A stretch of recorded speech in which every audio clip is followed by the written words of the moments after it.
सतगुरुदेव की जय। बंदी छोड़ कबीर परमेश्वर जी की जय। बंदी छोड़ गरीबदास जी महाराज जी की जय। स्वामी रामदेवानंद जी गुरु महाराज जी की जय हो।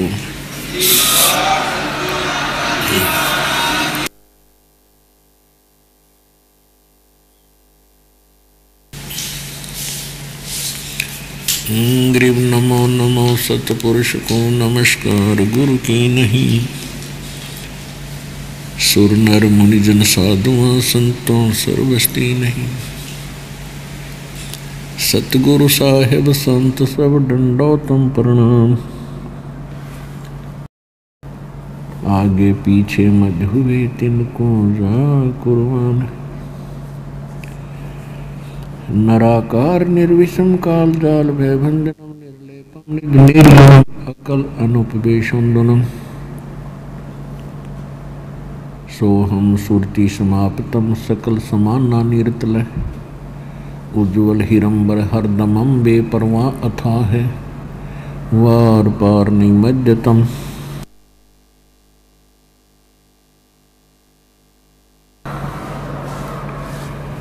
ग्रीव जो सुमरै सिद्ध होई गणनायक गलता ना करो अनुग्रह सोई पारस पद परवाना।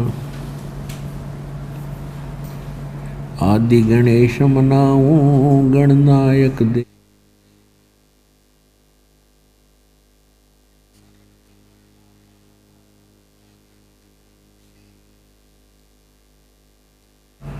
परम शक्ति संगीतम रिद्धि सिद्धि दाता सोई अवगत गुण अतीतम सत्य पुरुष निर्मोही जगदम्बा जगदीशम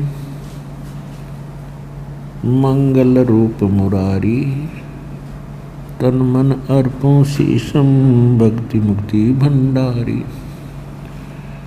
सुर नर मुनि जन ध्यावे ब्रह्मा विष्णु महेशा शेष शेष मुख गावे पूजै आदि गणेशा। इंद्र कुबेर सरीखा वरुण धर्म राय धावे समर्थ जीवन जी का मन इच्छा फल पावे। 33 कोटि अधारा ध्यावे शेष 88 उतरे बहुजल पारा कट है यम की फांसी। 33 कोटि अधारा ध्यावे शेष 88 उतरे बहुजल पारा कट है यम की फांसी।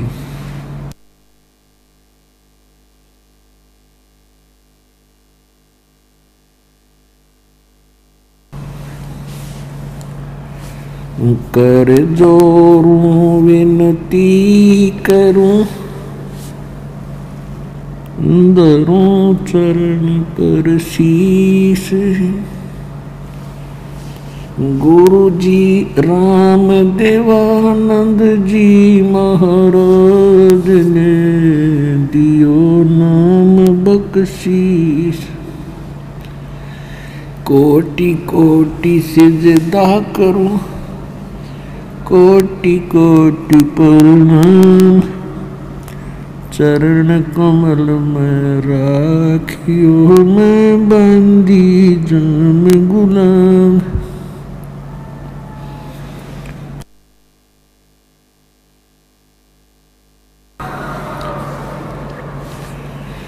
कुत्ता हो गुरुदेव का रामपाल दास का नाम। गले प्रेम की जेवड़ी जा खेचो वहाँ जाऊं। तो करो तो बावड़ू दूर दूर करो तो जाऊं। जो राखो तो ही रहूं जो देवो सो खाऊं।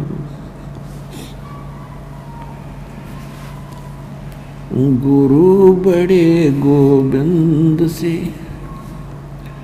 मन में देख विचारे,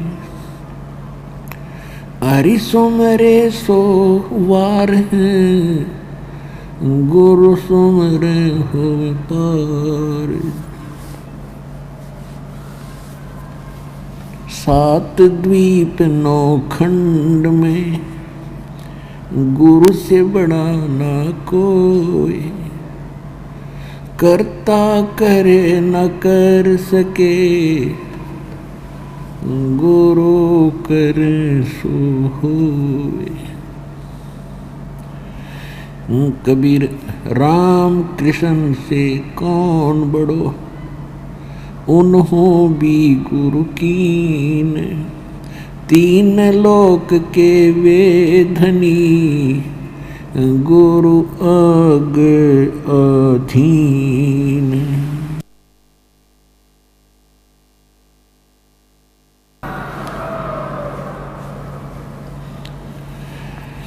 गर्भ योगेश्वर गुरु बिना, लाग्या हर की सेव। कह कबीर बैकुंठ से, वो फेर दिया सुख दे। राजा जनक गुरु किए, फिर कीनी हर की सेव। कह कबीर बैकुंठ को, वो चले गए सुखदेव।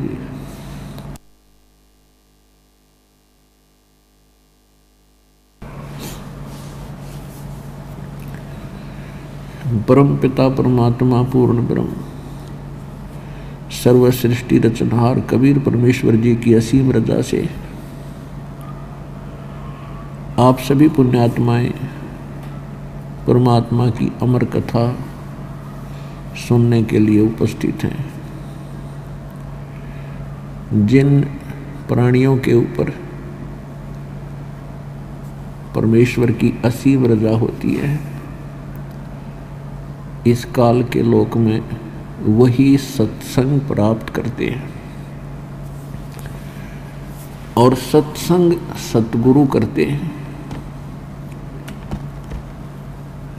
जैसा कि आप सुनते हैं परमात्मा की वाणी में, कबीर जी की वाणी में, मानुष जन्म दुर्लभ है, ये मिले न बारंबार, और तरवर से पत्ता टूट जाए वो पार नहीं लगता डर।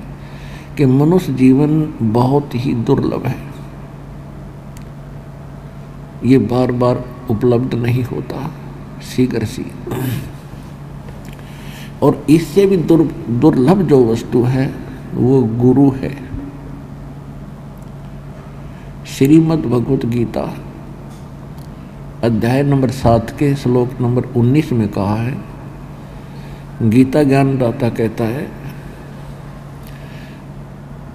पहले तो उसने 12 से लेकर 7वें अध्याय के 12 से लेकर 15 श्लोक में रजगुण ब्रह्मा, सतगुण विष्णु, तमगुण शिव जी के पुजारी वो किस कैटेगरी के होते हैं वो बताया। फिर 16, 17 में और 18 में उसने ब्रह्म पुजारियों के विषय में, यानी अपने पुजारियों के विषय में ज्ञान दिया।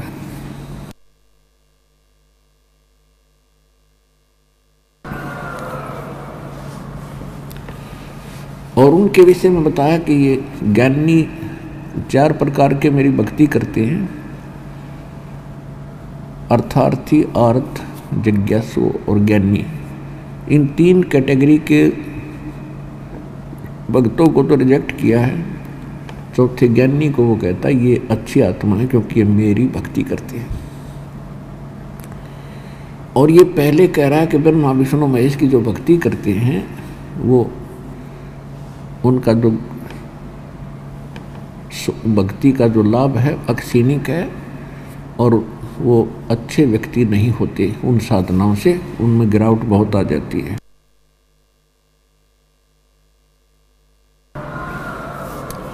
इसलिए गीता अध्याय नंबर 7 के श्लोक 14 में कहता है कि ये मुझे भी ना बचते ये त्रिगुणमयी माया ब्रह्मा विष्णु महेश तक ही सीमित है। ये मेरी भक्ति भी ना करते। गीता ज्ञानदाता ब्रह्म है, श्री कृष्ण जी में बोल रहा है। फिर ये अपनी भक्ति वालों के बारे में कह रहा है कि ये 3 तो रिजेक्टेड हैं।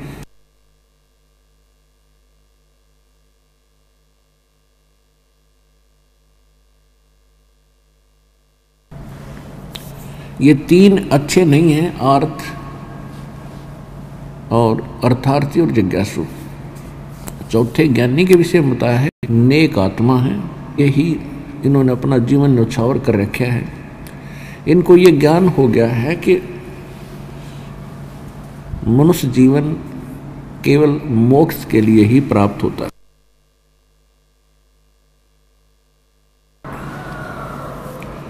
और उन ज्ञानियों को ये भी पता चल जाता है कि एक परमात्मा के अतिरिक्त अन्य कोई भी देव पूज्य नहीं होता।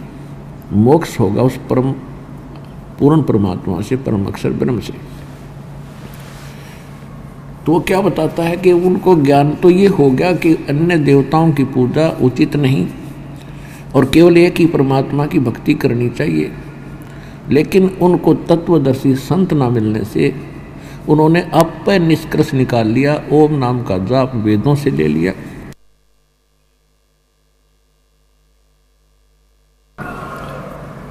उन्होंने ओम नाम का जाप वेदों से ग्रहण कर लिया, हठ योग ब्रह्मा जी से प्राप्त कर लिया और उस आधार से उन्होंने साधनाएं की। लेकिन वो इस ब्रह्म की साधना में ही, गति में ही रह गए।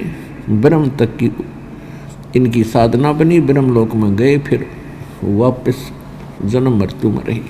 जिस कारण से ये कहता है 7वें अध्याय के 18वें श्लोक में कि ये ज्ञानी आत्मा है तो श्रेष्ठ उद्धार है, लेकिन इनको तत्वदर्शी संत ना मिलने से मेरे वाली ही उस अनुत्तम यानी घटिया गति में सचित रहे।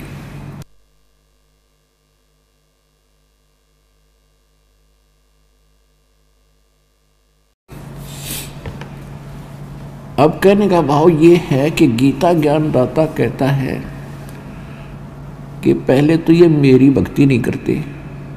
अब यहाँ थोड़ा सा विचार करना पड़ेगा आप जी ने। अब गीता ज्ञानदाता कहता है कि अन्य देवताओं की पूजा जो करते हैं वो मूर्ख हैं और ये मेरी भक्ति भी नहीं करते। इसका तात्पर्य क्या है?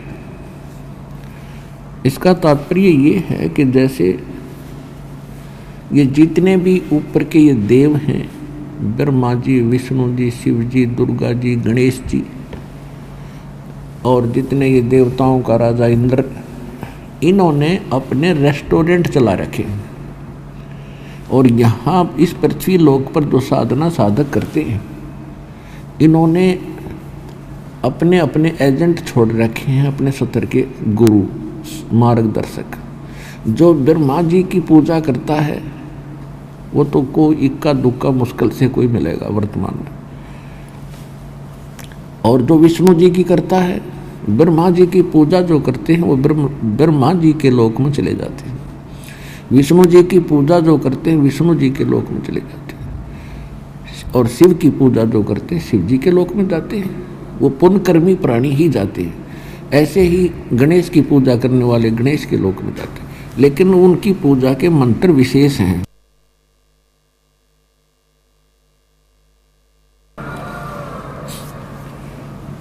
और इसी प्रकार दुर्गा और ब्रह्म की पूजा करने वाले उनके लोकों में चले जाते हैं। ये क्या करते हैं कि उन पुण्यकर्मी प्राणियों के जो भक्ति धन से युक्त होकर वहाँ जाते हैं, उन्हीं के पुण्यों से कुछ अपना डिस्काउंट लेते हैं और मन मर्जी के रेट लगाते हैं। वहाँ की सुविधा जो उनको देते हैं, खाने पीने, विमान, घूमो फिरो, वो तो एक रेस्टोरेंट है। उससे ये अपने लोकों में गुजारा कर रहे हैं जैसे होटल का मालिक होता है। जितना बढ़िया स्टैंडर्ड का होटल होगा उसमें घने धनी लोग जाएंगे और मुंह मांगी कीमत देंगे, वो कुछ भी रेट लगा दो, क्योंकि उनके पास धन इतना है। और वो फिर उसी से फिर अपनी रोजी रोटी और ठाठ बाट कोठी कार हेलीकॉप्टर तक खरीद लेता है वो होटल का मालिक। तो ये सभी होटलों के मालिक हैं। ऐसे ब्रह्मलोक में ये ब्रह्म ने होटल खोल रखा है, वो सबसे बढ़िया होटल है, वहाँ ज़्यादा सुविधाएं हैं, ज़्यादा बकवाद है। तो इसलिए गीता ज्ञानदाता इनको धिक्कार रहा है कि मेरी भक्ति नहीं करते।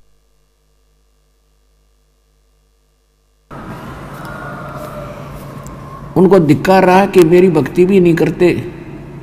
क्यों धिक्कार रहा है? कि उसके ग्राहक कम हो गए, वहाँ थोड़े जा है। फिर अब फिर 7वें अध्याय के 19वें श्लोक में इसने क्या कहा है कि बहुनाम जन्मानाम अंते ज्ञानवान माम प्रपत्ते वासुदेव है सर्वम इति, और स महात्मा सुदुर्लभ है दिया है।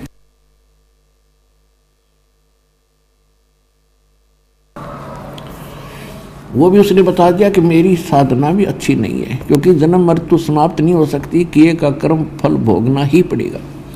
इसलिए वो कह रहा है 7वें अध्याय के 19वें श्लोक में कि बहुनाम जन्मानाम अंते ज्ञानवान माम प्रपद्ये, बहुत बहुत जन्मों के किसी अंत के जन्म में कोई ज्ञानी व्यक्ति बुद्धिमान मेरी भक्ति करता है। और ये बताने वाला साधु संत के और कोई भी पूजा के योग नहीं है, केवल वासुदेव ही सब कुछ है। वासुदेव सर्वम इति स महात्मा सुदुर्लभ है। ये बताने वाला कि वासुदेव ही सब कुछ है, उसी की पूजा करनी चाहिए।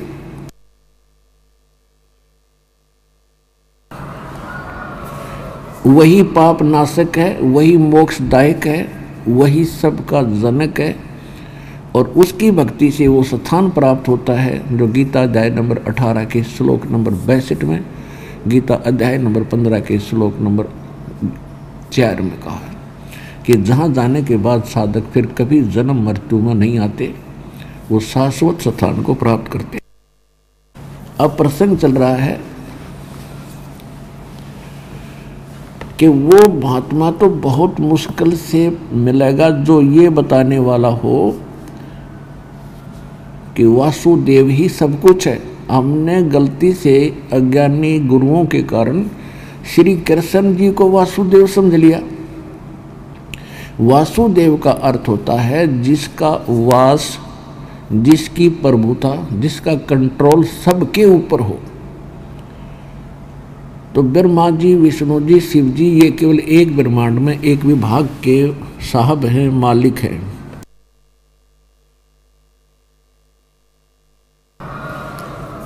ये वासुदेव नहीं है, सबके ऊपर मालिक नहीं है। इसी प्रकार इनके पिता ब्रह्म ये 21 ब्रह्मांड के स्वामी हैं, ये वासुदेव नहीं है, सबके मालिक नहीं है। इससे अलग है एक अक्षर पुरुष जिसको परब्रह्म भी बोला है। वो 7 संग ब्रह्मांड का स्वामी है, वो कुल का मालिक नहीं है। इसके बाद गीता अध्याय नंबर 15 के श्लोक नंबर 16 और 17 में 3 पुरुष हैं, सरपुरुष, अक्षर पुरुष। इनकी तो स्थिति आपको बता दी। और 17वें श्लोक में कहा कि उत्तम पुरुष है तो अन्य है। इन सरपुरुष और अक्षर पुरुष से जो श्रेष्ठ परमात्मा है, पुरुष माने प्रभु स्वामी, वो तो इन दोनों से अन्य है, और वही तीनों लोकों में प्रवेश करके सबका धारण पोषण करता है, और वो वास्तव में अविनाशी परमात्मा है। तो वो तीसरे नंबर का जो है वो है वासुदेव। तो यहाँ गीता ज्ञानदाता 7वें अध्याय के 19वें श्लोक में कह रहा है कि उस परम अक्षर ब्रह्म यानी वासुदेव की महिमा बताने वाला और उसी को की भक्ति दृढ़ करवाने वाला ऐसा संत, ऐसा साधु तो बड़ी मुश्किल से प्राप्त होगा अर्जुन। तो पुण्यात्माओं, जैसा कि दास बार बार आपको सत्संगों में सुनाता है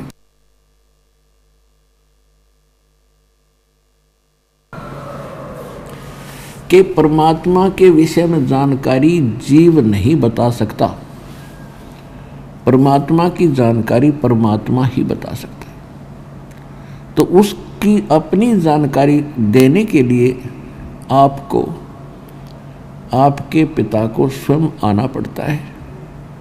वो आपका पिता है, हम सब का मालिक है, और हम यहाँ काल के जाल में बुरी तरह फंस गए।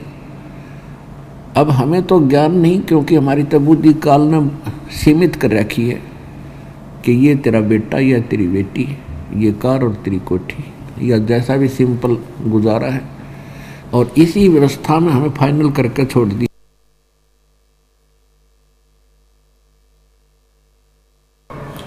और किसी भक्ति के लिए आत्मा तड़पती रहती है, उसके लिए एजेंट छोड़ दिए, नकली दूत, अपने झूठे नकली संत, और ये केवल इन्हीं देवता और ब्रह्म, मैक्सिमम ब्रह्म तक की साधना ये जानते थे, और स्वर्ग लोक तक की महिमा गाया करते थे। स्वर्ग, और स्वर्ग आपको बताया दिया था, एक रेस्टोरेंट है, वहाँ अपनी पूंजी नाश करो, फिर आके यहाँ धक्के खाओ, भटको। तो उस ज्ञान को बताने के लिए परमात्मा स्वयं आते हैं।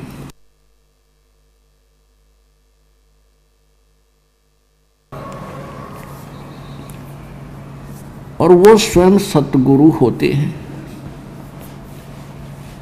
सतगुरु का अर्थ होता है जो केवल सच्चा ज्ञान दे। अब आप बुद्धिमान समाज है, एजुकेटेड है, दास के सत्संग और प्रमाणों से सुनकर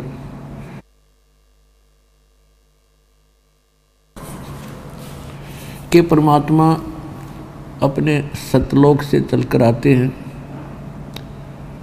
सहशरीर आते हैं, और वो 3 प्रकार से लीला करते हैं। पूरे असंख्य ब्रह्मांडों को का पालन पोषण करने के लिए और इनको संभालने के लिए वो 3 प्रकार से लीला करते हैं। एक रूप में परमात्मा ऊपर के लोक में सिंहासन के ऊपर विराजमान है, और जैसे राजा बैठते हैं मुकुट वगैरह धारण करके, ऊपर सिर पे छत्र है उनके, और बहुत सुंदर उनका शरीर है।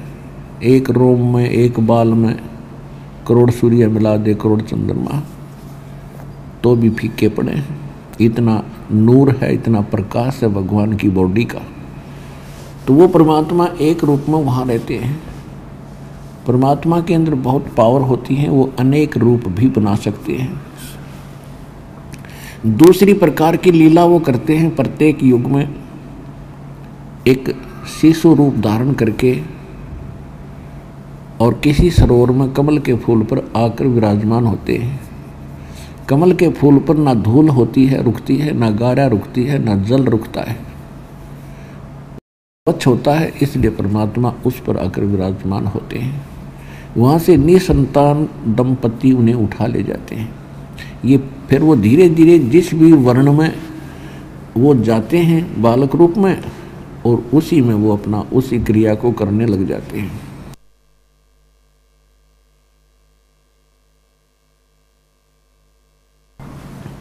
और उसके साथ साथ फिर जिस उद्देश्य से वो आते हैं, ज्ञान प्रचार करने के लिए, एक सतगुरु की लीला करने के लिए, वो स्वयं ही आते हैं। और तीसरी प्रकार की वो लीला करते हैं परमात्मा, जब चाहें तब कभी भी प्रकट कहीं हो जाते हैं, किसी साधु संत के रूप में या किसी अन्य रूप में। क्योंकि साधु संत के रूप में इसलिए आते रहे हैं क्योंकि अब वर्तमान में तो हमें ज्ञान हो गया,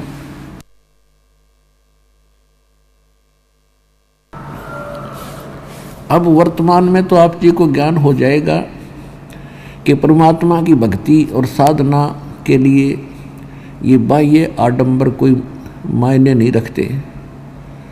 दाढ़ी मूछ मुंडा लो और चाहे बढ़ा लो, कपड़े चाहे लाल पहन लो चाहे पीले पहनो, या अपने अक्षेत्र के अनुसार पहन लो, ये तो एक तन की रक्षा के लिए और सभ्य समाज में रहने के लिए वस्त्र अनिवार्य हैं।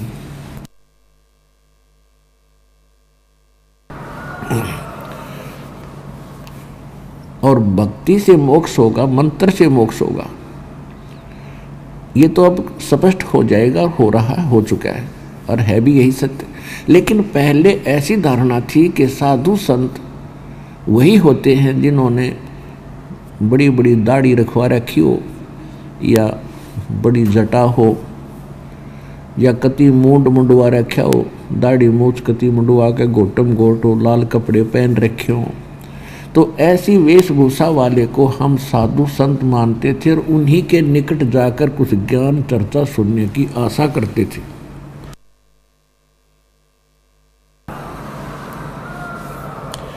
इसलिए परमात्मा साधु संत के रूप में ही प्रकट हुआ करते थे और कलयुग के अंदर वो विशेषकर एक जिंदा महात्मा के रूप में आए हैं, महापुरुषों को मिले हैं और सतगुरु की पूर्ति करने के लिए वो स्वयं ही आते हैं।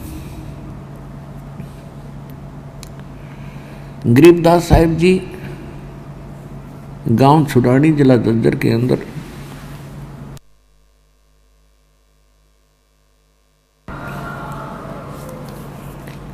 एक किसान जाट परिवार के अंदर उनका जन्म हुआ और उनको भी परमात्मा इसी उद्देश्य से मिले थे। जो समागम अब चल रहा है ये उसी उपलक्ष्य में है कि इस फाल्गुन सुदी द्वादशी को परमात्मा स्वयं आए थे सचखंड से चलकर और छुड़ानी के जंगल में, छुड़ानी के खेतों में, गांव छुड़ानी के खेतों में, जहां आदरणीय गरीबदास साहिब जी 10 वर्ष के बालक अपने ही खेतों में अपनी ही गौओं को चरा रहे थे, वहाँ पाली ग्वाला रूप में गए हुए थे और उनके साथ में गांव के और भी कई 10-20 अन्य पाली ग्वाले थे जो उनसे ज़्यादा आयु के थे।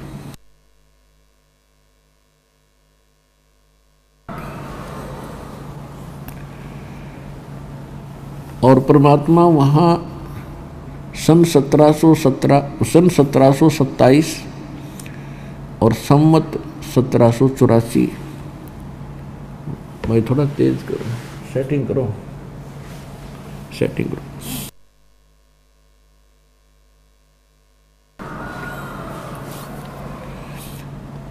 सन 1727 को जब गरीबदास जी 10 वर्ष के हो चुके थे, गरीबदास जी का जन्म संवत 1774 सन 1717 में हुआ और ये घटना जिस दिन परमात्मा मिले उसमें वो 10 वर्ष के थे, तो संवत 1784 सन 1727 और ये फाल्गुन सुदी, फाल्गुन उतरते की द्वादशी दिन के 10 बजे परमात्मा उस छुड़ानी के जंगल में आके, जहाँ ये बालक पाली एक जंडी के पेड़ के नीचे बैठ कर आहार कर रहे थे, भोजन खा रहे थे, उससे 4-5 एकड़ दूरी पर सतलोक से आकर अवतरित हुए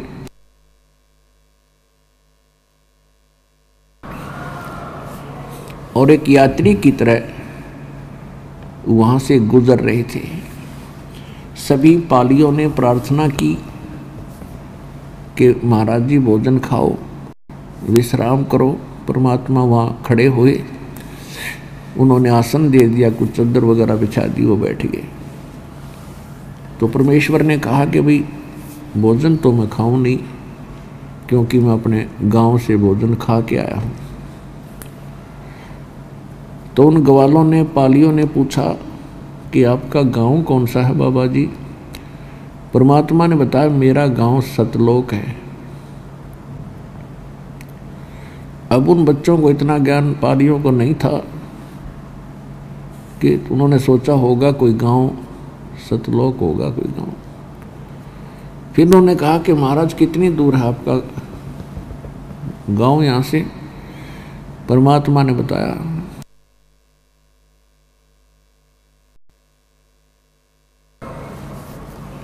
16 शंख कोश की दूरी पर है, 16 शंख कोश।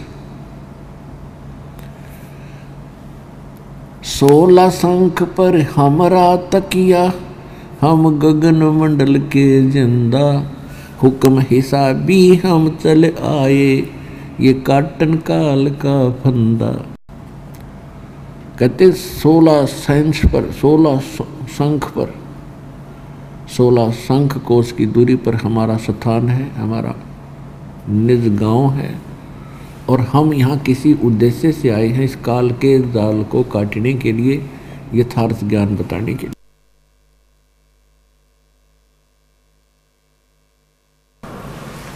अब उन बच्चों को इतना ज्ञान में समझ में नहीं आ रहा था, उन्होंने सोच लिया 16 कोस पर होगा। ठीक है महाराज जी, दूध तो पीना ही पड़ेगा, ऐसे हम जाने नहीं देते महात्मा साधु और अतिथि को, हमें पाप लगेगा जो हमारे पास से कुछ खाए पिए जाएगा। तो परमात्मा ने कहा भी ठीक है, अगर आप कुछ खिलाना पिलाना चाहते हैं तो मैं कुंवारी गाय का दूध पिया करूं, कुंवारी गाय का दूध पिला दो। जो बड़ी उम्र के पाली थे, कोई 50 वर्ष का, कोई 40 का, कोई 28, 27, 17 के,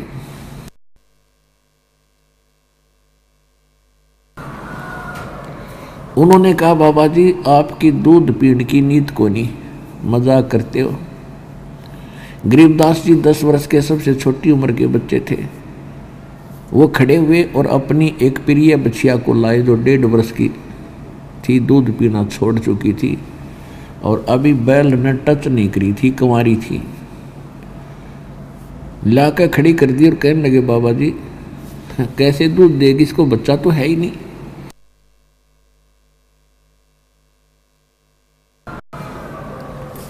तो परमात्मा ने कहा भी कोई ऐसा पात्र लाओ जिसमें दूध निकाल लेंगे। गरीबदास जी के वहाँ रखा था एक साफ कराया हुआ बर्तन, छोटा सा मिट्टी का। गरीबदास जी उस बछिया के नीचे पकड़ कर उसने थनों के नीचे बैठ गए और परमात्मा खड़े हुए और बछिया की कमर पर आशीर्वाद भरा थपकी मार दी। लंबे लंबे सतन हो गए और दूध की धार चल पड़ी और पात्र भरते ही बंद होगी। सतन फिर भी लंबे लंबे लटक रहे थे। सत साई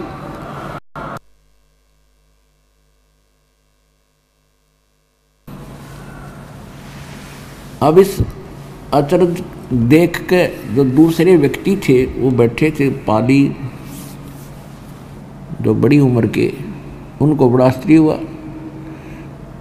तो गरीबदास जी ने वो सारा दूध जो का तो परमेश्वर को थमा दिया। अगले बाबा जी आप तो गजब के करामात आपके अंदर।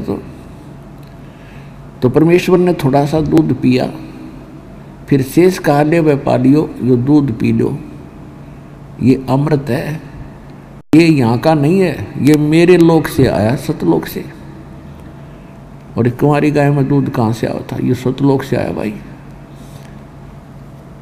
पी लो, प्रसाद है ये। तो अन्य जितने पाली थे बड़े वो कहने लगे हम ना पीवे। अरे यू ठीक ना बोल,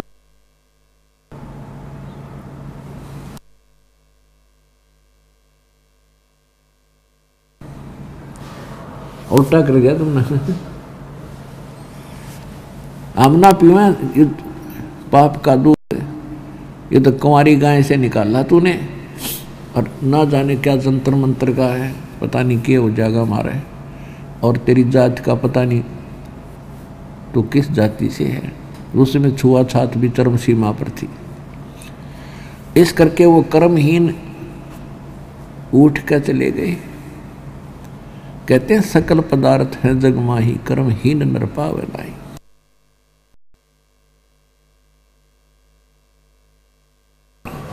गरीबदास जी ने कहा कि लाओ भगवान आपका जूठा दूध है, ये अमृत कब कब भाग्य में हो, कब कब मिले हमें।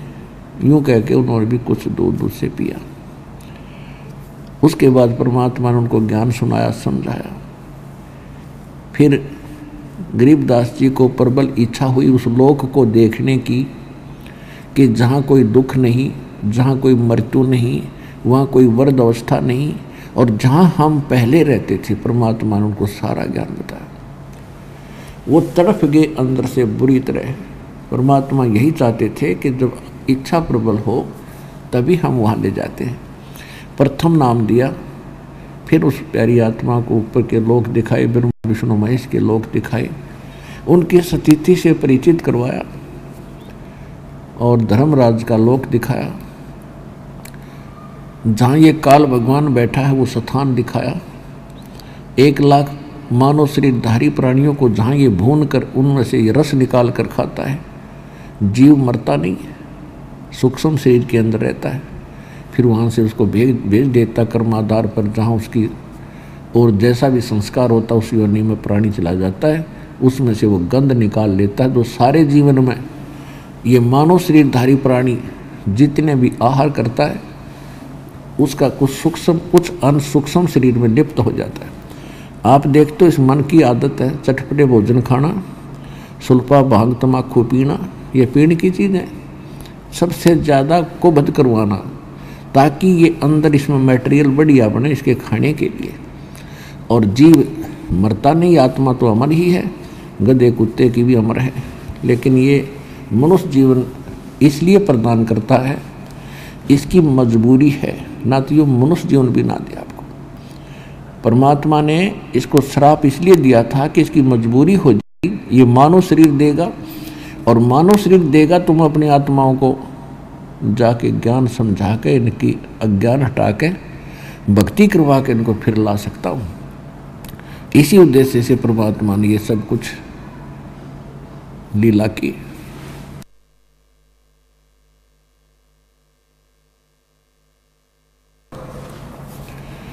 तो तपस्या के पास लेकर गए, वहाँ 1 लाख प्राणी वहाँ भूलने जा रहे थे जीव, जिसमें सभी वर्ग के सभी धर्मों के लोग थे। वहाँ परमात्मा के जाने के बाद उनकी जलन तो खत्म होगी। तपस्या जो तई न्यो की न्यो गर्म थी, तब वो सभी बैठकर परमात्मा से कहने लगे, भगवान हम यहाँ क्यों भूलने जा रहे हैं। तब परमेश्वर ने बताया कि आपने सतलोक के अंदर एक ऐसी भयंकर भूल करी थी जिसके परिणाम स्वरूप आपको ये दंड मिल रहा है। और इसके बाद जो इस पृथ्वी पर जो पाप पुण्य तुम करते हो तो इन्होंने अलग व्यवस्था कर रखी है। पाप के लिए नरक और स्वर्ग के लिए पुण्य के लिए स्वर्ग बना रखे है, और जन्म मृत्यु आपकी सदा बनी रहेगी। वहाँ परमात्मा ने तपस्या के ऊपर दुख पा रहे प्राणियों से पूछा कि आप मुसलमान हैं? कहाँ जी। आपने कौन सी साधना की थी? जी कुरान शरीफ के आधार से। फिर हिंदुओं से पूछा आप कौन से धर्म से हैं? हम हिंदू हैं। क्या साधना की? वेदों और गीता के अनुसार। परमात्मा ने बोला कि गीता और वेदों का तुमने कह भी पता नहीं, तुमने तो दंत कथा के आधार से भक्ति की है और औरों को भ्रमित किया, सरहद निकाले और निकलवाए। आज क्या लाभ मिला तुम्हें? कुछ नहीं मिला जी, क्यों? वहाँ तो सारा स्पष्ट हो जाता है। यहीं बकवास चला इंसान की जब तक इसको प्रत्यक्ष दुख नहीं होता। इसी प्रकार सबसे कहा, बेटा तुम मेरे बच्चे हो, जाल में फंस गए हो। जब तुम मनुष्य शरीर प्राप्त करते हो तब तो मेरी सुनते नहीं, अब तुम सभी कह रहे हो कि हमें छुटवा दो। हे भगवान फिर गलती नहीं करेंगे, ऐसा नहीं होगा। तुम नीचे जाओगे और मनुष्य जीवन प्राप्त करोगे, तब मेरा भक्त मेरा दास ये महिमा सुनाओगा मेरी, तो उससे दीक्षा लेना और तब तुम वापस जा सकते हो। ऐसा कहकर उनको संतोष दिया और कहा कि जिसको तुम निराकार बताते थे ब्रह्म को, यही तो सारा नाश करे बैठा है, ये तुम्हें खा रहा, ये काल है। गीता अध्याय नंबर 11 के श्लोक नंबर 32 में स्वयं कहता मैं काल हूँ अर्जुन। और बताओ, और काल की पूजा कर रहे तुम? वो खुद कह रहा है मैं कसाई हूँ, और फिर उसको एक आदमी और भगवान मान बैठे। तो वहाँ तो उनकी बुद्धि काम कर रही थी कि हाँ जी गलती बन गया। तो कहने का भाव ये है कि ये काल है, ये भक्ति ये पूजा के योग्य भी नहीं है। इसको इष्ट मानकर पूजना आपकी भूल रही, और अब वो आएगा सामने तुम्हें खाने के लिए। दूर से दिखा दिया कि देख वो आ रहा है, ये है वो काल। लंबे लंबे दांत, ओछा माथा, विकराल शरीर, उसका देख के भी कलेजा हिला इंसान का। ऐसी सूरत है तेरे भगवान की, और तुम इसको खोजने के लिए समाधि लगाते।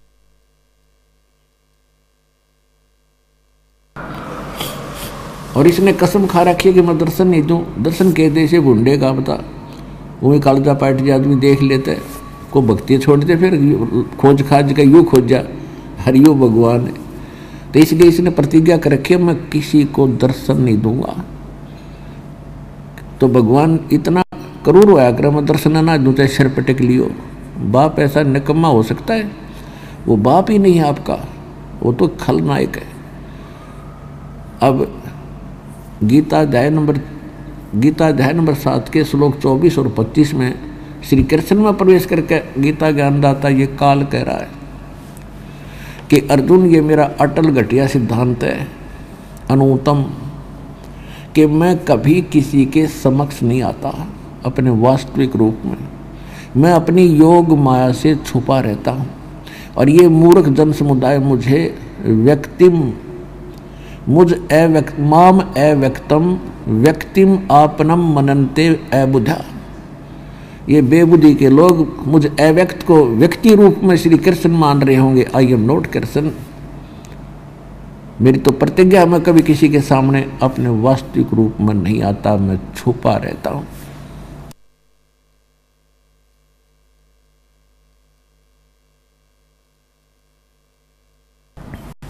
अब ये छुपा रहता है, क्यों छुपा रहता है? कि इसमें दोष है, ये ऐसा जालिम है। और अभी तक ये ऋषि महर्षि ब्रह्म की साधना करके अपना जीवन नाश कर गए और हमें और भ्रमित कर गए। तो उसके बाद क्या देखा?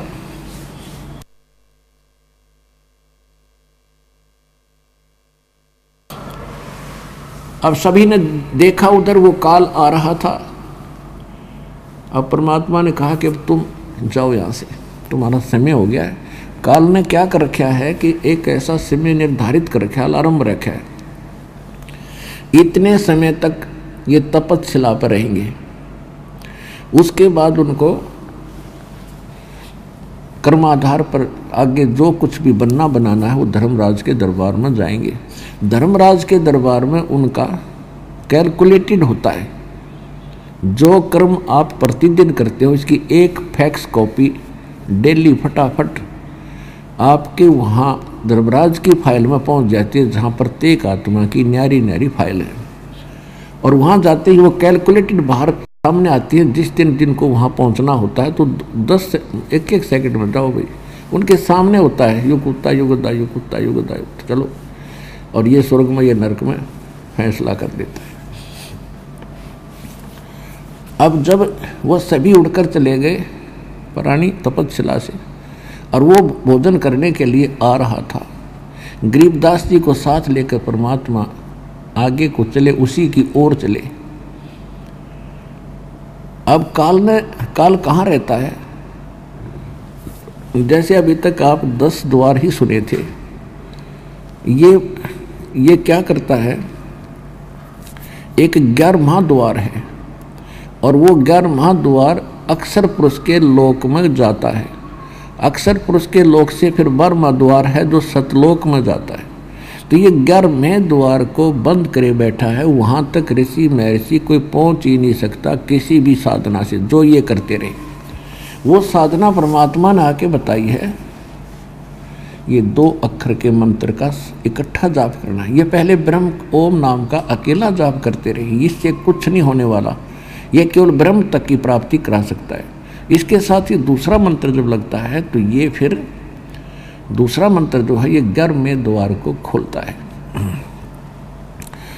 तो परमात्मा ने कहा कि देख भाई बेटा, ये आ रहा वो काल। अब उसकी शकल देख कर गरीबदास जी भी डर गए और कबीर साहब के पीछे हो गए कि महाराज मन तो डर लग गया। बेटा डरे मत, मेरे पास ऐसा मंत्र है, देखना इसकी क्या हालत होगी। अब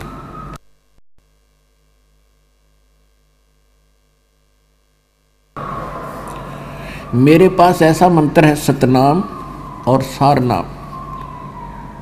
अब मैं इसका जाप करूंगा, थोड़ा तेज कर बेटा। अब मैं इसका जाप करूँगा सिमरन श्वास से, देखना इसकी क्या हालत होगी। अपने आत्माओं, इन कथाओं से परमात्मा हमें भी संकेत करते हैं, सतर्क करना चाहते हैं कि जब आपके ऊपर कभी कोई आपत्ति आवे किसी भी प्रकार की, आपको जो भी नाम इस दास से प्राप्त है, प्रथम मंत्र प्राप्त है, तो प्रथम मंत्र का जाप अवश्य कीजिए। सतनाम प्राप्त है तो सतनाम का जाप शुरू कर दीजिए, किसी प्रकार की भी है, आपको बड़ा सहारा मिलेगा। और सारनाम प्राप्त है तो वो शुरू कर दीजिए, तो एक विशेष आपके ऊपर रजा न्यारी होती दिखेगी आपको।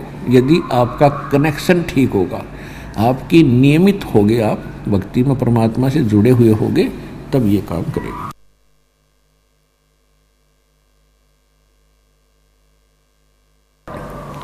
अब इस काल को चिंता बनी रहती है कि कोई भी प्राणी उस परमात्मा के विषय में जान ना ले, उसको ज्ञान ना हो जा, सतलोक के बारे में इसको पता भी ना हो, छींट भी ना लगे, इसलिए इसने स्वर्ग महास्वर्ग और इन्हीं की महिमा का गुणगान करवा रखे। और दूसरी चिंता ये रहती है कि कोई जीव मेरे जाल से निकल ना जा, इसलिए ये उस 11वें द्वार पर खुद पहरा देता है, वहाँ कड़ला कर बैठा, कमर लगा के ऐसे, इतना बेईमान है। अब जब क्या देखा, उस काल ने देखा कि ये 2 व्यक्ति कैसे आ रहे इधर को, कुछ ज़्यादा ही भक्ति की है इन्होंने, ये सभी द्वारों को पार करके आगे ऊपर, तो ये भाग कर उस द्वार पर जाकर कमर लगा कर बैठ गया, जिससे हम आगे जाते हैं 11वां द्वार जो अक्षर पुरुष के लोक में खुलता।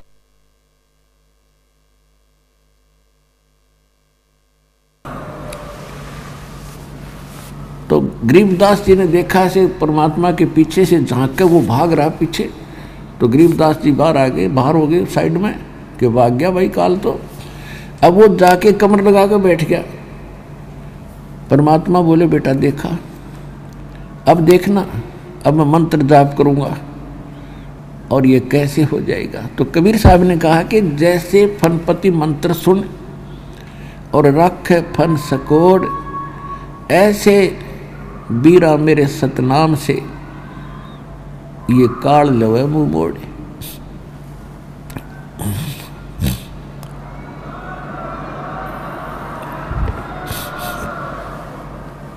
जैसे सर्प यानी फनपति सर्प, जैसे सर्प ऐसे फन उठाकर और खड़ा हो, यानी आक्रमण करने की तैयारी में हो, तो गारुड़ एक मंत्र बोल देता है। उस मंत्र के प्रभाव से वो अपने आप मुरझा जाता है और अपने फन को इकट्ठा कर लेता है। वो उस पोजीशन में, उस हिम्मत नहीं रहती उसकी कि वो उस फन को ऐसे फैलाए रखे, वो इकट्ठा हो जाता है, यानी निष्क्रिय हो जाता है।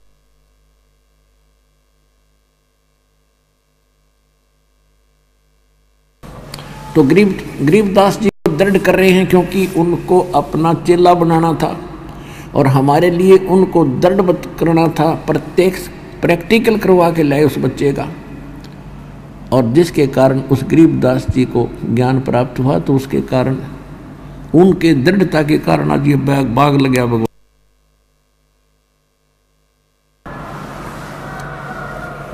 तो उसको दृढ़ कर रहे थे कि ये पक्का गवाह बने मेरा, आंखों देख ले मेरी सामर्थ्य को, और जो मंत्र में रखता हूं उसकी करामात को, उसमें कितनी शक्ति है, कितनी ताकत है।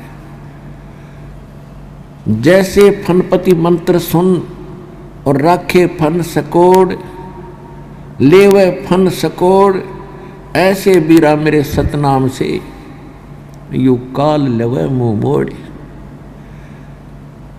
तो उसी समय परमात्मा ने सतनाम का जाप किया।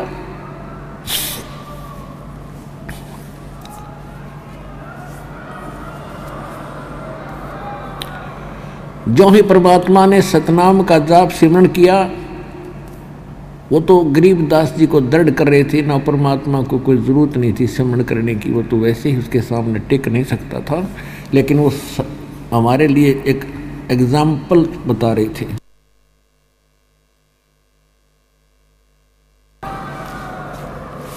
तो ज्यों ही मालिक ने कहा कि देख मैं श्वास से सिमरण करता हूँ बेटा सतनाम का, लेकिन तुझे फेर दूंगा, अभी नहीं दूंगा इसको, जब तू प्रथम मंत्र का जाप कर लेगा और तेरा पूरा विश्वास हो जाएगा फिर सतनाम दूंगा तुझे। तो जब सतनाम का जाप किया तो काल बैठा था, कमर लगाएं उस द्वार को बंद करे घर में द्वार को, उसका शीश ऐसे झुक गया। कबीर परमात्मा, और वो गेट आधे से ज़्यादा खाली हो गया। कबीर परमात्मा बोले बेटा रख इसके सिर पे पैर और चल पर ले साइड में। गरीबदास जी कूद कर चढ़ गए, उसके सिर पर परली साइड में जंप लगा गए। फिर परमात्मा उसके सिर पे पैर रख के परे हट गए। वो फिर हट गया, चल बाकी कोई और ना निकल जाए, दो तो गए सो गए। अब परमात्मा के और गरीबदास जी के अंदर जाते उसने फिर कट ली कमर, और फिर नो देख लेता दूर तक कोई है नहीं आसपास, तब जाता वहाँ खाने के लिए। और एक नज़र उसकी वहीं रहती है गेट के ऊपर। तो कहने का भाव ये है कि फिर अक्सर पुरुष के लोक में जो सात संग ब्रह्मांड का क्षेत्र है, जब परमात्मा वहाँ पहुँचे तो वहाँ जो अक्सर पुरुष है वो ऐसा निकम्मा नहीं है, वो प्रत्यक्ष रहता है। वहाँ भी जन्म मृत्यु है, पशु पक्षी हैं, लेकिन यहाँ के अतिरिक्त वहाँ कुछ अधिक सुविधा है। लेकिन जन्म मृत्यु कर्माधार से दुख और सुख वहाँ भी विद्यमान है। वो भी लोक अच्छा नहीं है, आयु भले ही वहाँ की ज़्यादा है, उसका क्या फायदा।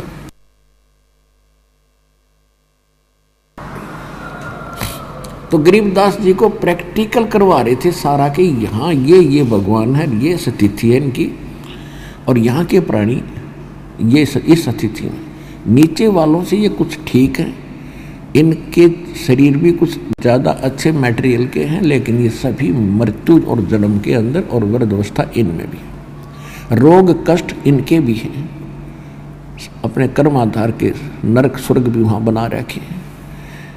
तो वहाँ परमात्मा ने लिए आपको एक सतनाम के अंदर एक अक्षर और दूंगा, उस सतनाम के दूसरे अक्षर की कमाई हम यहाँ देते हैं, ये सभी यहाँ देंगे इसको, तभी आगे जाने देता है। और फिर परमात्मा गरीबदास जी को 12वें द्वार पर लेकर गए। तो 12वें द्वार पर इस अक्षर पुरुष के वहाँ अधिकारी गेट कीपर रहते हैं। तो वहाँ जाते ही परमात्मा को देखकर वो साइड पकड़ जाते हैं, क्योंकि मालिक के सामने तो सभी फाटक खुलते चले जाते हैं। और बताया कि उस दूसरे मंत्र की कमाई जो धन होगा आपका यहाँ डिपॉजिट करना होता है। फिर वो 12वां द्वार पार करके सतलोक में प्रवेश किया। तो पुण्यात्माओं, ये जो सत्संग चल रहा है ये इस उपलक्ष्य में है, जो ये समागम चल रहा है कि इस दिन ज्येष्ठ फाल्गुन सुदी द्वादशी को परमात्मा सतलोक से चलकर आए थे, आदरणीय गरीबदास साहिब जी को मिले थे। हमारे लिए एक बहुत ही महत्वपूर्ण दिन है ये, और जिसके कारण उस जो ज्ञान परमात्मा ने अपनी प्यारी आत्मा गरीबदास जी को दिया, उस ज्ञान में इतनी निर्मलता, इतनी सत्यता है कि सभी ग्रंथों से मेल करके आपको दास ने दिखा दिया, और जिस कारण से आज आप भगवान को पहचानने में सफल हुए और विश्वास हुआ आपको। ये उसी दिन की देन है जिस दिन परमात्मा स्वयं आकर अपनी प्यारी आत्मा को मिले थे, फिर उनको वापस छोड़ा था, उनके अंदर ये ज्ञान फीड कर दिया था, और ये आँखों देखा चश्मदीद गवाह बना कर छोड़ गए भगवान अपने बालक को, जिसने ठोक कर गवाही दी सच्चे भगवान की, जो आज हमारे सहयोग में आई।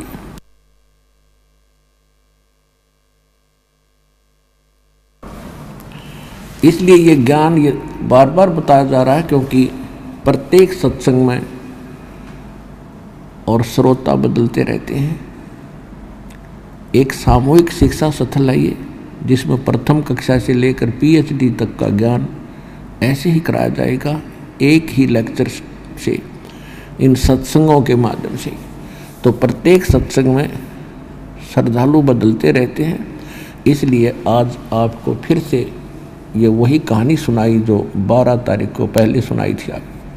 तो कहने का भाव यह है कि इसके बाद गरीबदास जी और परमेश्वर जब प्रवेश हुए, जिंदा महात्मा के रूप में परमात्मा थे, और वहाँ जाने के बाद नीचे से जो आत्मा जाती है सूक्ष्म शरीर वाले, वहाँ जाते ही उनके ऊपर एक ऐसा कवर चढ़ जाता है और उसकी पूरी बॉडी का, शरीर का जो प्रकाश है 16 सूर्य जितना रोशनी हो जाता है वहाँ गए हुए प्राणी का। और परमात्मा के एक रोम में करोड़ सूर्य मिला दे, करोड़ चंद्रमा, यानी ब्रह्म और जीव में इतना अंतर है, सामर्थ्य में भी और उनके नूर में भी। ये कहते हैं जीव और ब्रह्म एक ही है, ये बकवादी लोग थे, न कख भी नहीं पता था। अब क्या हुआ कि परमात्मा जैसे वेद, ऋग्वेद मंडल नंबर 9 सूक्त 82 के मंत्र 1 में आपको दिखाया कई बार दास ने कि परमात्मा जो सारी सृष्टि का रचने वाला सर्व उत्पादक प्रभु है, वो सब पापों का नाश करने वाला है और वो देखने में राजा के समान दिखाई देता है। राजा कैसे होता है? सिंहासन पर बैठता है, सिर पे मुकुट होता है और ऊपर एक छत्र होता है। तो गरीबदास जी ने आंखों देख करके फिर अपनी अमृतवाणी में कहा है, सवेत छत्र सिर मुकुट विराज, देखत न उस चेहरे नू, कि उस परमात्मा के सिर पे मुकुट है, ऊपर एक सफ़ेद छत्र है। उस मालिक को नहीं देख पा रहे हो आप, क्योंकि आपकी साधना और आपका ज्ञान गलत है।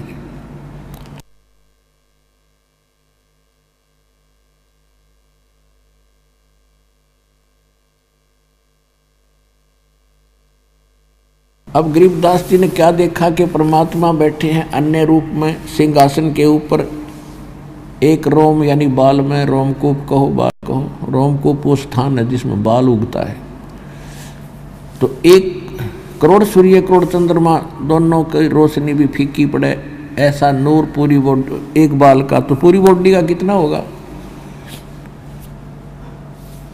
तो वहाँ दिव्य दृष्टि काम करती है, चरम दृष्टि नहीं रहती।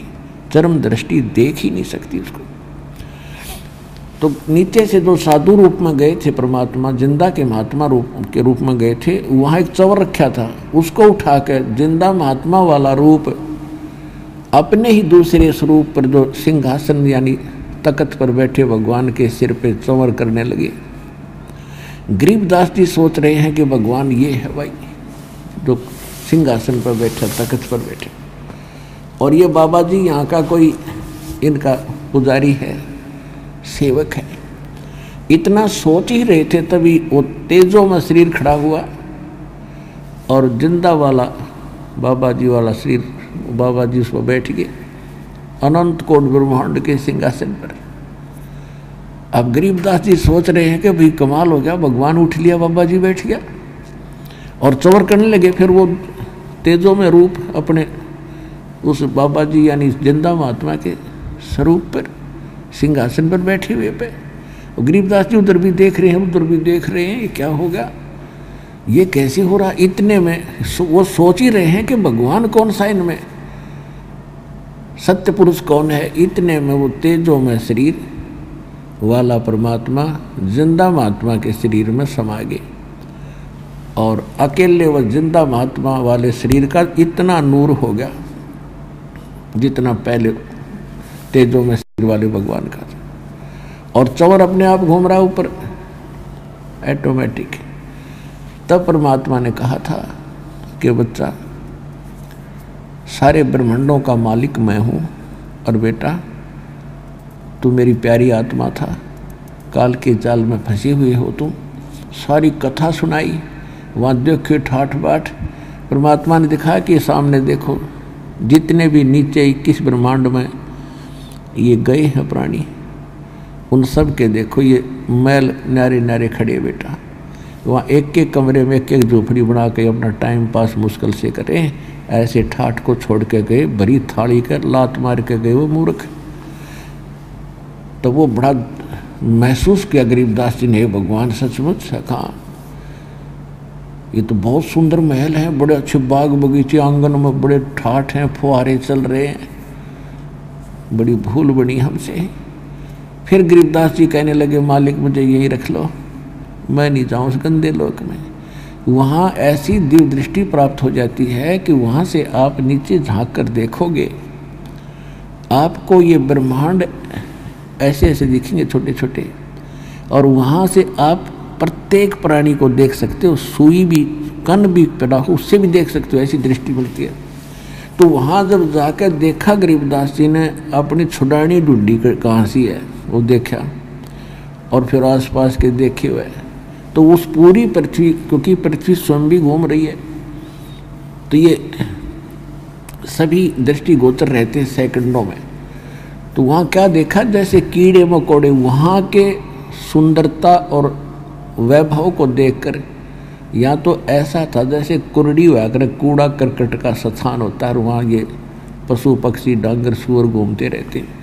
तो उसकी तुलना में ये आपके ऐसे स्थान है, इंक्लूडिंग स्वर्ग और महास्वर्ग, पृथ्वी का तो रौला खत्म है। तो गरीबदास जी को बड़ा धक्का लगा, कहने लगे भगवान वहाँ नहीं जाऊँ मैं, मुझे तो यहीं रख लो दाता। परमात्मा बोले बेटा ऐसे नहीं रखा जा सकता, क्योंकि आप यहाँ आप वहाँ अपनी इच्छा से गए थे, और जब आप यहाँ से गए आप भक्ति धन से युक्त थे, परिपूर्ण थे। अब तो कंगाल वाली है, वहाँ मजदूरी करते फिरते एक एक दाने के लिए, तुम्हारे पास टोक नहीं खाने को।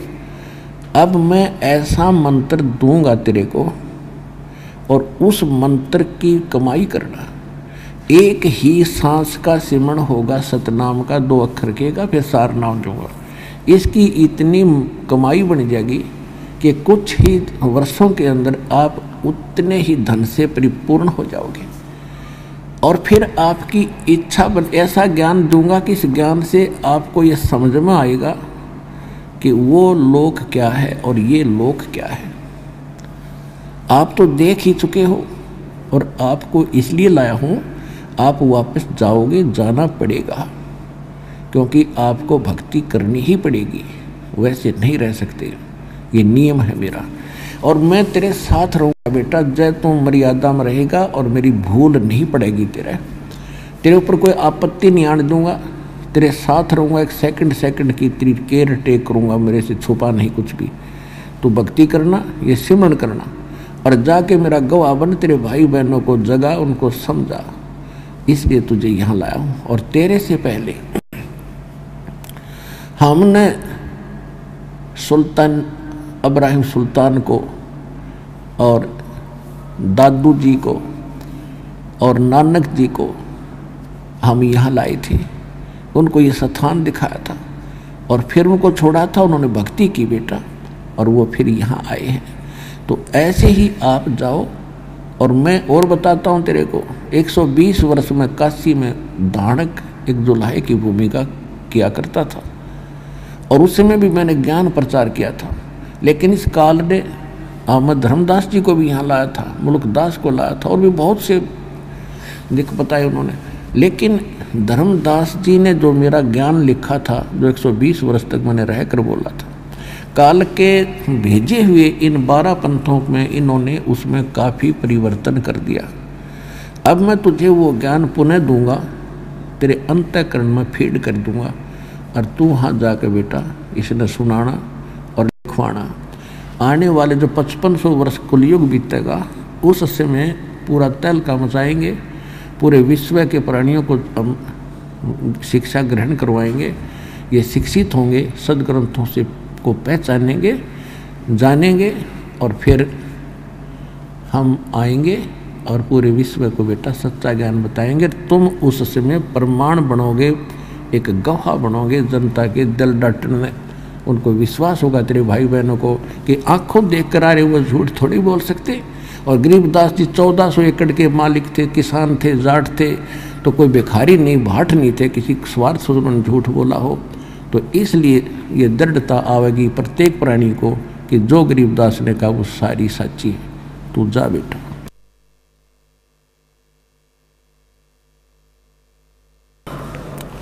तो परमात्मा का जो काम होता है वो कच्चा नहीं होता, वो निष्प्रयोजन नहीं होता। तो गरीबदास जी को इतना समझाने के बाद वो राजी हो गए। कहने लगे परमात्मा साथ रहियो मत दास के, वो तो गंदा लोग है, वहाँ तो एक सेकंड का भरोसा नहीं कि बिजली गिर जाए। परमात्मा देख रहे थे गरीबदास जी, किसी ब्रह्मांड में प्रलय हो रही है, किसी में आग लग रही है, किसी में पानी भर गया है, कि तो हाहाकार मच रही है। तो उस लोक को देखकर जो शांति वहाँ थी, उसके बाद जितने भी ब्रह्मांड थे, 7 संघ अक्षर पुरुष के, 21 ब्रह्मांड इस काल सरपुरुष के, सब में हाहाकार मची दिखाई देती। तो वो है वो शांत स्थान। गीता अध्याय नंबर 18 के श्लोक नंबर 62 में कहा कि अर्जुन तू सर्वभाव से उस परमेश्वर की शरण में जा, उस परमेश्वर की कृपा से तू परम शांति को और शाश्वतम स्थानम यानी उस शाश्वत स्थान को, उस सत्यलोक को प्राप्त होगा, सनातन परम धाम को प्राप्त होगा। गीता अध्याय नंबर 15 के श्लोक 4 में कहा कि जहाँ जाने के बाद साधक फिर लौटकर कभी वापस नहीं आते। तो वो स्थान देखा गरीबदास जी ने और फिर आकर के यहाँ वो ज्ञान बताया। उधर से क्या हुआ कि पीछे से उन पालियों ने, गवालों ने देखा 3-4 घंटे बीत गए। वो उसमें वो उठकर चले गए थे, आत्मा और परमात्मा वो दोनों रह गए थे, गरीबदास जी और भगवान कबीर साहब। तो 3-4 घंटों के बाद उनको याद आया लीला मालिक की, क्योंकि लंबे क्षेत्र थे उनके, अक्षरागा काफ़ी लंबे चौड़े थे। उन्होंने कहा कि उसको बुलाओ भाई गरीबदास को। गरीबू कहा करते थे, गरीबू गांव में थोड़ा सा नाम को अपभ्रंश कर ही लेते हैं, लाडों में प्यार में समझ ले। कहते हो गरीबू कहाँ भाई, उसको बुलाओ, उसका समय आ गया गाँव का को चराने का। वो अपनी टर्न बांधा करते, 2 घंटे यूँ खड़ा होगा, 2 घंटे ये खड़ा होगा, पशु कहीं किसी की फसल में ना चले जाएं। तो उनको याद आया कि उसको बुलाओ। वो बुलाया, बुलाने के लिए 2 जने गए, दूर से आवाज़ लगाई कि गरीबू आजा भाई, तेरा टाइम हो गया और खड़ा हो, अपनी पारी दे, अपना नंबर पर खड़ा हो। आवाज़ लगाता लगाता वो बिल्कुल निकट पहुंच गया और वो बैठे नो आसन पदम पर, सुखासन पर। उसने जोर जोर से कहा रे भगत जी खड़ा हो ले, पकड़ के ही लाया। फिर वो नो गिर गए। वो गिर गए तो उसमें, क्योंकि वो आत्मा तो ऊपर थी, या तो एक निर्जीव शरीर पड़ा था। अब उसने देखा हाथ नबज वगज पकड़ के, कुछ नहीं, ना श्वास है, शोर मचाया, सब पाली भागे आए। देखा तो सभी वो तो खुशी मना रहे थे कि उस तरह के हम बच गए, जो दूध पी लेते तो हम भी मरते। और उन्होंने 2 जने गांव में भाग कर आए। गांव में 2-1.5 किलोमीटर दूर है वो स्थान। गांव छुडानी से कबलाना गांव है, कबलाना गांव जिला झज्जर में। कबलाना गांव से गांव छुडानी तक अब तो पक्का रोड बन गया है, उस समय कच्चा रास्ता था। तो वो सीमा है दोनों गांवों की, लगभग सीमा पर ही था ये। तो वहाँ से दौड़ कर आए, गांव में बताया। माता पिता गरीबदास जी के दोनों सुनकर बेहोश हो गए। इकलौता पुत्र, वो भी 12 वर्ष के उपरांत प्राप्त हुआ था और 10 वर्ष का हो चुका था। गांव में हाहाकार मच गया, दौड़ लिए बच्चे। जिसने सुना वो गांव का व्यक्ति दौड़ रहा था, जाके देखा बच्चा मरा पड़ा है, उसको उठा कर लाए, गांव में लाए, फिर चिता पर रख दिया। चिता पे रख दिया, अग्नि लगाने की तैयारी थी। जो परमात्मा ने कहा गरीबदास शीघ्र जा, तेरी बॉडी का नाश करने वाले बेटा। तो सेकंड के अंदर परमात्मा ने वो आत्मा भेज दी और वो एकदम खड़ा हुआ।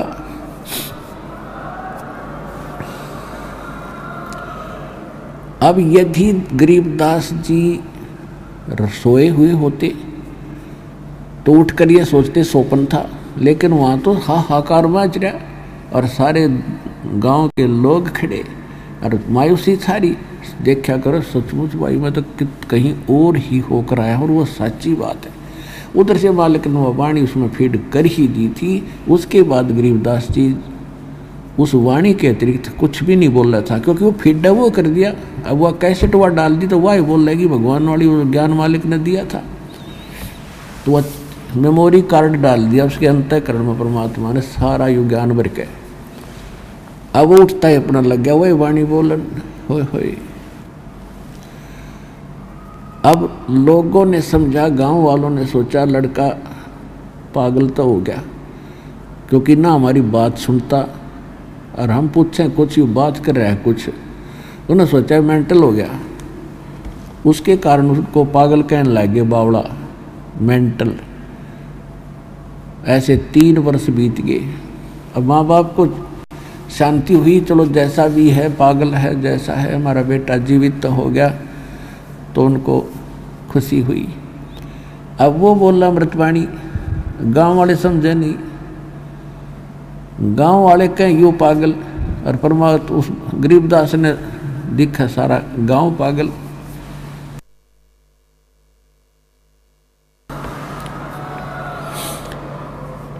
तो वो क्या सुनाया करते थे गांव वालों को, भजन कर राम दुआई रे, भजन कर राम दुआई रे, भजन कर राम दुआई रे, भजन कर राम दुआई रे। जन्म अनमोली, जन्म अमोली।